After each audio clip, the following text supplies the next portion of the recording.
Heartland Highways is made possible in part by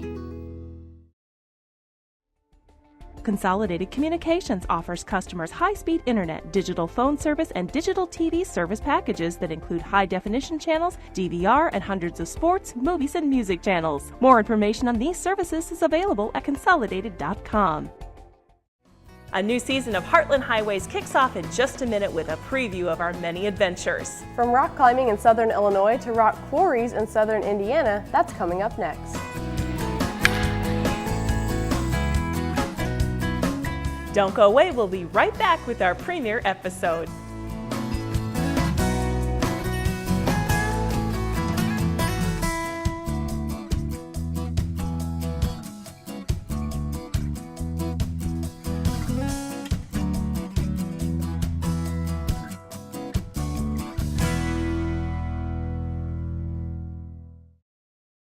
Thanks for joining us for our new season of Heartland Highways. I'm Lori Casey. And I'm Kate Pleasant. This season will be coming to you from right here in Tuscola, Illinois at Flesser's Candy Kitchen.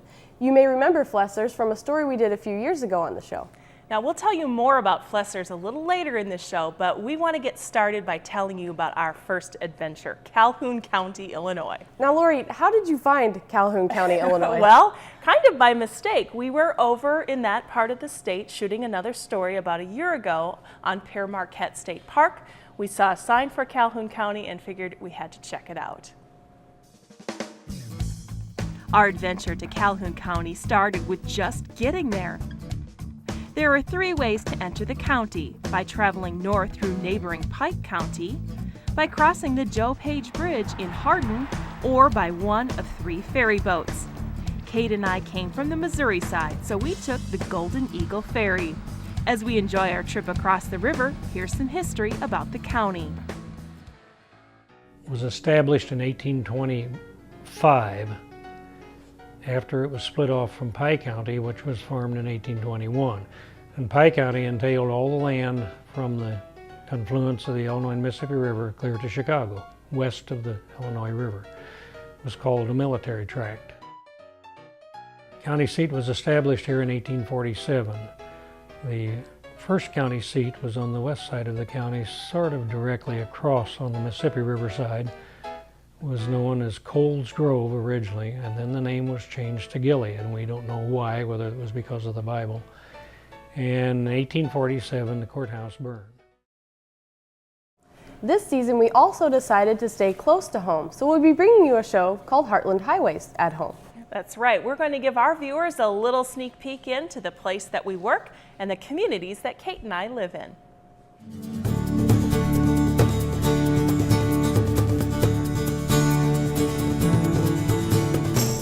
This university, if I was talking to someone, I would say it's your university.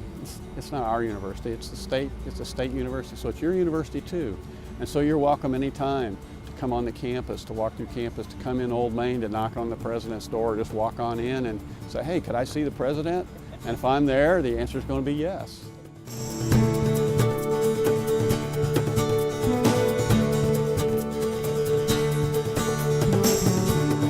Log Cabin is the last home of Thomas and Sarah Bush Lincoln, father and stepmother to Abraham Lincoln.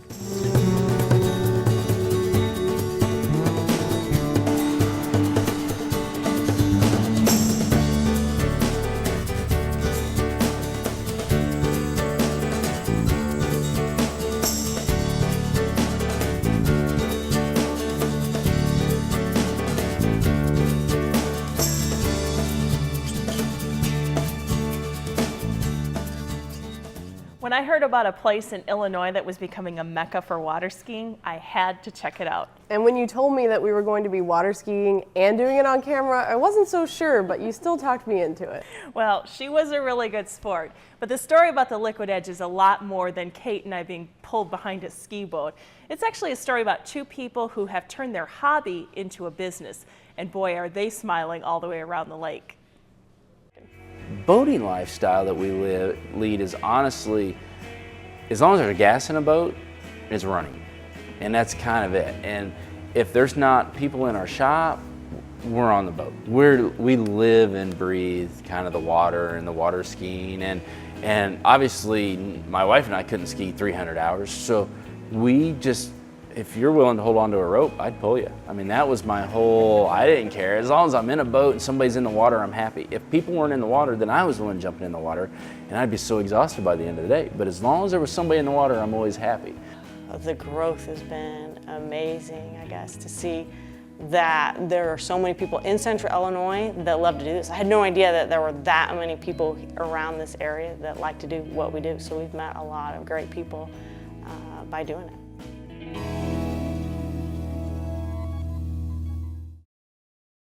Well, Kate, she sure got me back for the water skiing incident by taking me rock climbing in Southern Illinois. Yeah, that's right. It was a lot of fun, and it was something that neither one of us had ever tried before. No. So we went to the vertical Heartland climbing school down there in Southern Illinois, and I wasn't so sure about rappelling off a rock wall, but when I saw the owner's 10-year-old son try it, I figured I could do it too.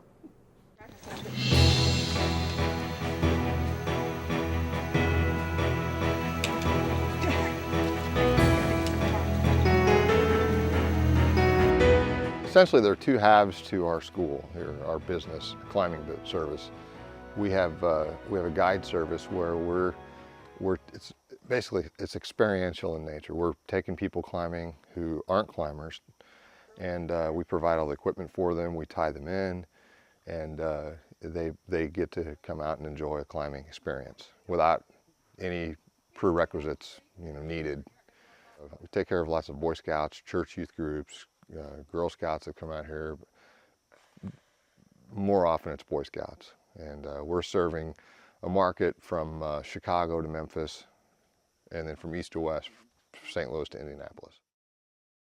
Well, Kate, I think it's time to talk about Flesser's Candy Kitchen. This is such a great place, and it has an even better story to go along with it. That's right. Back in season 3, before you joined the show, we heard about a family who was reopening the store after it had been closed. Now, originally it was started by Gus Flesser, and today it's run by his granddaughters, Ann and Devin. We grew up here too. We worked here as children and through high school and college. So we learned the same skills and values and business acumen as our father did, our mother, and our grandfather. So we are the third generation. Encouraged by their parents, Ann, Devin, and their brother all left the candy business to seek other career paths. And so Flesser's closed its doors in the late 1970s, ending a long chapter of a successful family business, or so it would seem. Perhaps it was fate or just luck, but a local antique dealer purchased all of the fixtures at the store's closing, including the booths, light fixtures, and marble-top soda fountain. Had we not been able to acquire the original fixtures, we wouldn't have done this, because these booths and those back bars up front and the marble soda fountain bar make this store come alive again. When we acquired this building, there were holes in the floor in what is now our candy room. The original tin ceiling was hanging down in rusted shards. The floor was intact, and that's only because it was laid in concrete. The walls were hanging, wooden Plaster bits, just a mess. A year and a half of long days, late nights, and hard work, and the store was back to the way many remember it, with its cozy dark wood booths, mosaic tile floor, and even the painted Coca-Cola sign on the side of the building. Well, Kate, you certainly can't have a Heartland Highway series without meeting a lot of interesting people, and Charlie Dukes is certainly one of them. He sure is. Charlie's someone I met when I was a 7th grader at Nuttall Middle School in Robinson, Illinois. He came to the school to talk about his newly written book, Good Morning, But the Nightmares Never End. It's a collection of his prisoner of war stories from World War II. Now, we were digging through the mail a couple of months ago, and I came across Charlie's letter. It was a letter from a gentleman out in Arizona who said, "You have to check out this Museum of Militaria." I knew immediately I had to do the story. It's history. That's the way I look at it. So it's stuff, I'm doing a lot of sorting now. I've got collections of stuff. I brought some things down here. A girl brought me a newspaper, 1944, I think, from England. She had found it over there. So it's It's the history part of it. We got a lot of things cut out of newspapers, and every once in a while somebody, that's the stuff from the wartime, and you had to have coupons, all that kind of stuff that people don't understand. What I try to do is let them know what it was really like. Now, Dwayne Narragon is another interesting guy. It's a small world because his name cropped up in two of our other stories, including Cinema Gallery and Red Rock Tile Works. Now, Dwayne works full-time as a ceramics professor at Eastern Illinois University, but as Kate and I found out, he's a versatile artist with a lot of great ideas. I enjoyed the carving process. In fact, the way I got started carving on stoneware was kind of the interest I had in printmaking. I was doing a lot of linoleum cuts, and so one day I thought, you know, the surface of clay when it's leather hard, where it's still moist but it's starting to stiffen up, feels a lot like linoleum. So I thought, well, I'll try a linoleum gouge, and it worked great. So it carved in a very similar way, and so then I started devising patterns to go with that, and then I came up with a system where I could divide up the banding wheel, and then I could center a form on it, and that division of the banding wheel would give me an ability to put a grid on the surface. So then I could really carry those patterns throughout the whole surface of the piece, and like I say, I really like detail, so I started covering all the pieces with the patterns, and I just really like that amount of detail in the pieces. So. Now, Dwayne Narragon uses clay for his art form, but Richard Hirschberger uses a camera. He takes unique photographs in East Central Illinois, including landscapes and photographs of the Amish. I enjoy going out to the mountains and taking pictures out there, but I basically have had to or found that there is beauty in this area, and I like this area, and I really didn't appreciate it too much until I went to the Mideast on a trip there where I took some pictures just for the fun of it. And then I came back in the middle of summer and saw all the beautiful cornfields and all the bean fields, and I said, yeah, you know, the plains here, the prairies of Central Illinois are beautiful. And that's when I started seeing the nice things and didn't take it for granted anymore. And then to see the beautiful buildings, the fields, the Amish community that created such a large variety of things. And I've always liked flowers ever since I was a little kid. And so it was kind of a natural thing for me to enjoy, to see the beauty after I, didn't take it for granted anymore.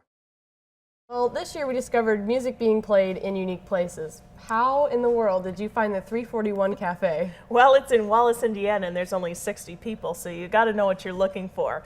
But actually, I found all about it by reading a magazine called Country Discoveries. Okay, you have your days when just everything seems to be going wrong. And I was really down, I don't know, it was just not right.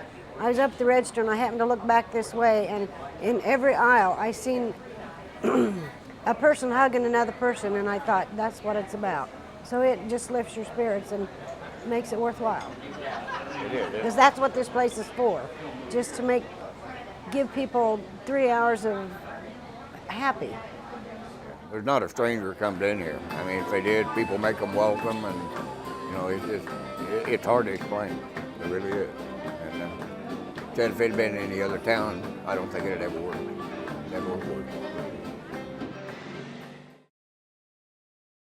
Now, you'd probably expect to hear country music coming from a Big Red Barn in Monticello, Illinois, but that's not exactly what we found.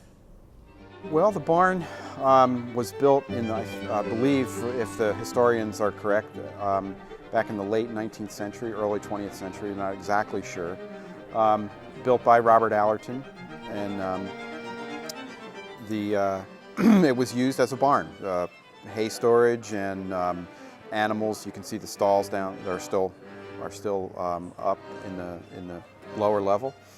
And I came to Illinois in 2002, in August of 2002, and the first thing they do with senior administrators is bring you out to Allerton for 3 days and after one of the days were over, I got in a car with the guy who runs Allerton, and he just started showing me around everywhere. So we went all over the park. It's a very large park, 1,500 acres. And we arrived here, and at that point 7 years ago, the barn was, this barn was used completely as storage. And the only way up was a round circular ladder. The stairwells that you see here were not built yet. And so I climbed up the ladder and popped my head up through the floor and just felt like it should be a concert hall, not a junk storage area. Speaking of barns and agriculture, we've got 3 farming-related stories for the viewers this season. That's right. We headed to the Harris Agricultural Museum in Atwood, Illinois. It's the private collection of Roger and Glenna Harris. You won't believe how much stuff they own.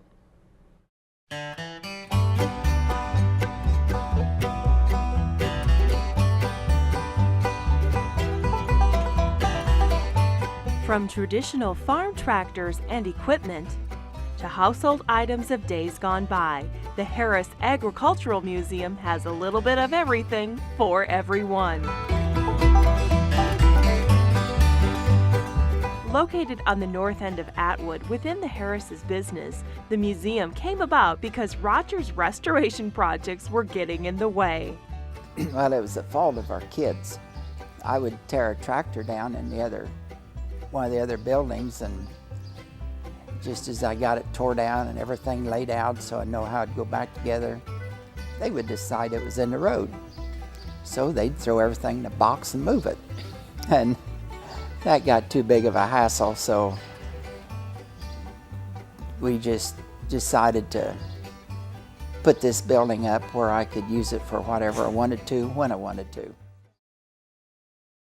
Well, Kate, I know we featured miniature horses on this show, and I think in that story there was some miniature dachshund. Now we've got miniature cows. Yeah, actually we do this year. I met a guy named Pat Scout who was painting at my husband's office. We got to talking about websites, so I asked him, what do you need a website for? Well, his answer was kind of surprising. He told me that he raises miniature cows.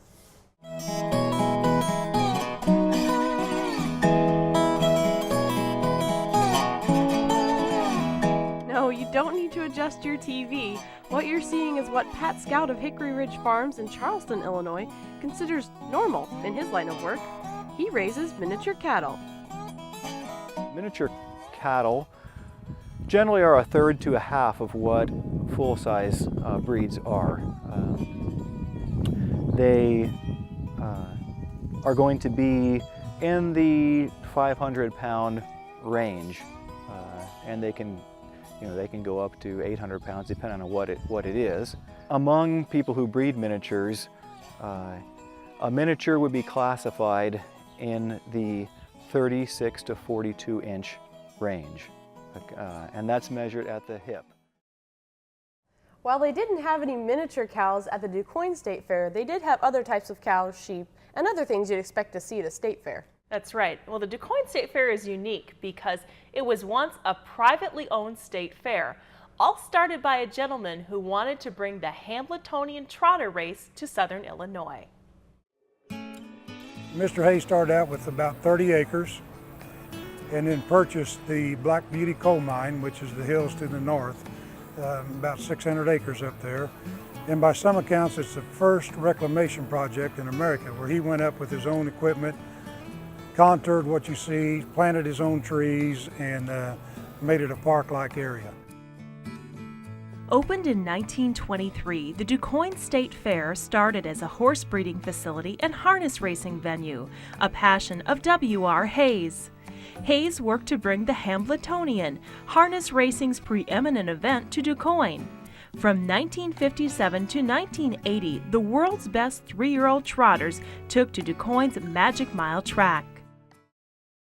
This year, we met a few people who have a passion for collecting things. Like fishing lures, bikes, and Coca-Cola. In the 60s, Coca-Cola decided to start putting Coke in cans. Well, the first Coke machine, they actually made Coca-Cola sealed in the can. We hadn't invented the pop top. We've invented machines that could vend it out, but we weren't smart enough to invent the pop top yet. So the very first Coke machine that dispensed Coke out of a can actually had a can opener on it. And so you'd literally put your can in the opener and close it down, and then it would put the two holes in the top, just like a tomato juice can.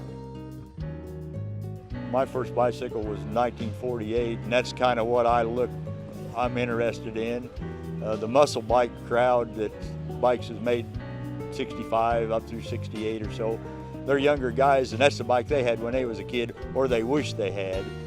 And people will come up and say, I had one just like that when I was a kid. Well, if everybody had one just like that when they was a kid, there would have been a lot of them. But that's the bike they wish they had when they was a kid. I know that's the way I was. I've collected over 10 years. My wife had a cousin that brought an old tackle box here about that time frame, 11 years ago. And I looked in that box and I was just intrigued.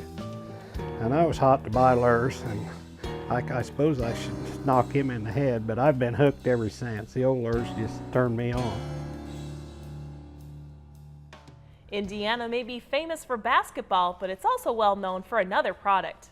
We visited Bedford, home of the world-famous Indiana limestone. When the last glacier came south, it stopped about, they say, about 15, 20 miles north of what is now Bloomington, Indiana. And it was that water runoff that made the hills and the valleys of this area, but it also exposed that limestone close enough to the surface that made it commercially feasible to quarry it. The stone industry started back in 1827 and continues to this day. They brought guys in from Italy and Europe. They came over because they had the carving skills, and they came over, and like 1930 was kind of a heyday time. I think that's when the Empire State Building was built, and all that stone was quarried out of here, locally. For communities like Bedford, the stone industry left its mark on the community, literally. Everywhere you look, there are businesses, churches, homes, schools, and public structures made from limestone.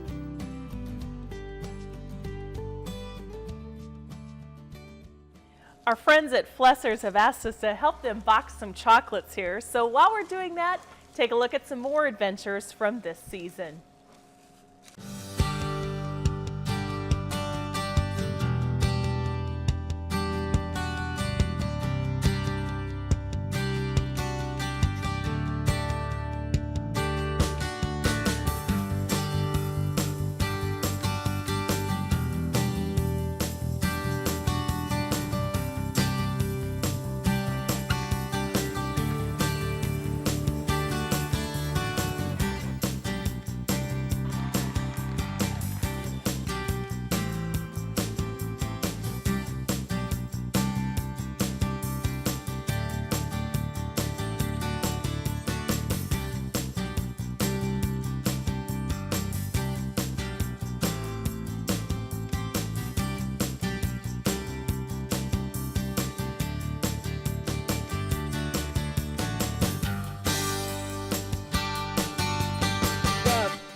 Good. Well, Kate, do you suppose that's everything? I don't know. I guess you'll just have to come back every week to make sure. That's all the time we have for this show. We hope you'll join us next time for Heartland Highways, where every mile is an adventure. Candy? Sure. Heartland Highways is made possible in part by Consolidated Communications offers customers high-speed internet, digital phone service, and digital TV service packages that include high-definition channels, DVR, and hundreds of sports, movies, and music channels. More information on these services is available at consolidated.com.